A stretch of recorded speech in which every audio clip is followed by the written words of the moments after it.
Palang araw po sa mga kababayan ko po sa lungsod ng Pasay. Ito po ang inyong naging konsehal, Oni Bayona.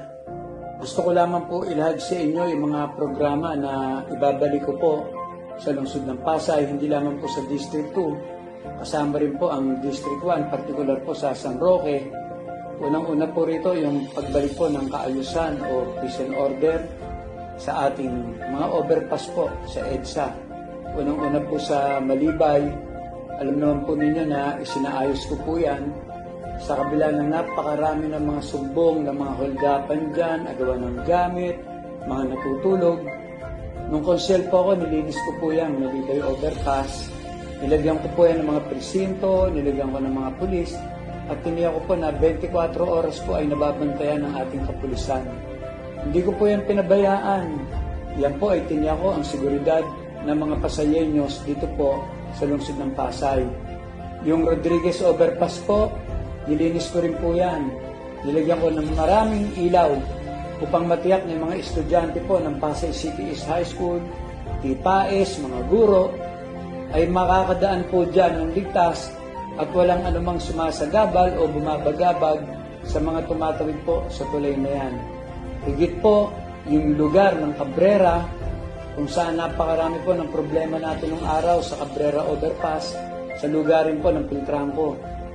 Puro snatcher, puro holdupper, puro solvent boys po yan. Ako po ang luminis niyan, walang iba. Nawala po lahat ng solvent boys dyan sa lugar ng Piltrampo. Dahil nung konsel po ako ay nilinis ko ang lugar na yan, sinabi ko sa inyo, unang araw pag upo kong konsehal, pag tinulungan ninyo ko, nilinisin ko yung apelo na yan, mawawala lahat ng mga nagsosolvent dyan, pati mga nagbebenta ng solvent sa mga bata.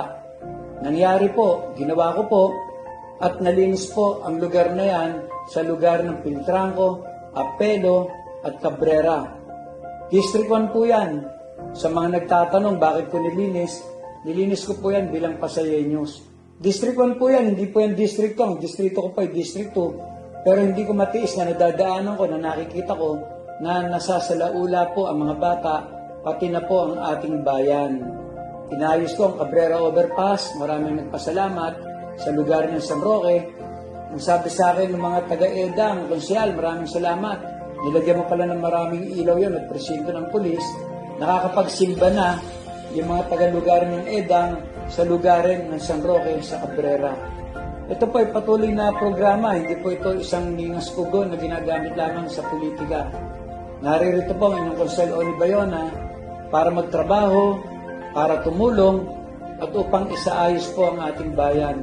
Hindi po tayo nagpapapogi rito, hindi tayo naninira ng kahit sinong kandidato. Ang inaalo ko lamang po sa inyo ang aking kakayanan, ang aking kapasidad bilang dating pulis po ninyo.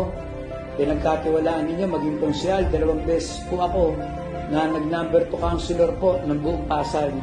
Yun po ay tinanaw ko po na napakalaking utang na loob po sa inyong lahat. Pinakita ninyo malaking tiwala ninyo, sinuklian ko po yan ng pagtatrabaho 24 oras para tiyaking ligtas ang mga mamamayan sa Pasay. Ang daming sumbong, rotonda, puro snatter, puro modus. Nagtayo rin po ako ng presinto dyan sa mismong lugar ng rotonda.